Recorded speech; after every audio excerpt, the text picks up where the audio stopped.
More than half of Canada's Aboriginal population live in large urban centres like Toronto, and usually amongst social stigmas that can be difficult to break through. I'm Jason Ryle. I'm the Executive Director of the imagineNATIVE Film and Media Arts Festival.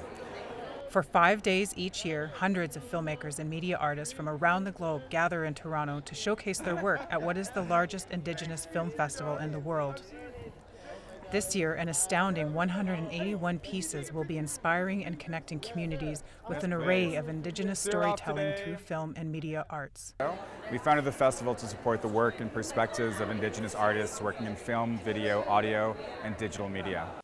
So it's really important for Indigenous artists themselves to present their perspectives on screen. I think where the last century was really defined by other people looking at Indigenous people, this century to date has really been defined by Indigenous people themselves telling their stories on screen. Sarah Podemski is an Indigenous actor born and raised in Toronto. She appears in the film Miko by award-winning Indigenous filmmaker Sterling Harjo, which premiered and opened for the imagineNATIVE Film Festival this year. I felt that kids just didn't understand where I came from, and or they would be like, "Oh, I like Susan Aglukark," and I was like, "That's great." Like when I told them I was Native, and I was like, "Okay," because even though she's a totally different nation than I am, people just kind of lumped us all together in this one kind of like Aboriginal bubble. So it was interesting. People wanted to connect with me, but I don't think they knew how. I think for me, it's such an important thing to see yourself reflected on screen because we are such a screen-based world now, and without having these stories on there, then we become invisible again. Janie Castrillon is an Indigenous filmmaker with roots in Toronto, Colombia, and Hong Kong. She spent most of her childhood in Toronto, where she experienced physical, sexual, and emotional abuse.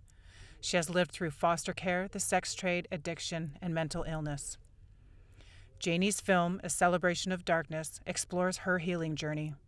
I think this is an important festival for that we're not going to stick to tropes and we're not going to just talk on a two-dimensional surface way, that we get to represent ourselves the way we are. So I think it's important to have a vehicle, have a voice, and not just a voice, but like a genuine voice that I found for myself, not like what other people are telling me what my voice should be, but my true voice, and that's what I feel being a filmmaker and artist has given me.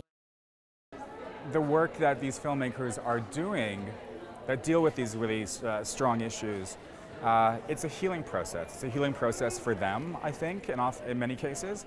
And in most cases, I think it's a healing process for the people who watch these films, be they Indigenous people or non. As soon as people start seeing themselves and seeing their stories told, it gives them a voice. And it inspires creativity, and it inspires healing, it inspires so many different things. So a festival like imagineNATIVE is so important because it's already made such a strong community.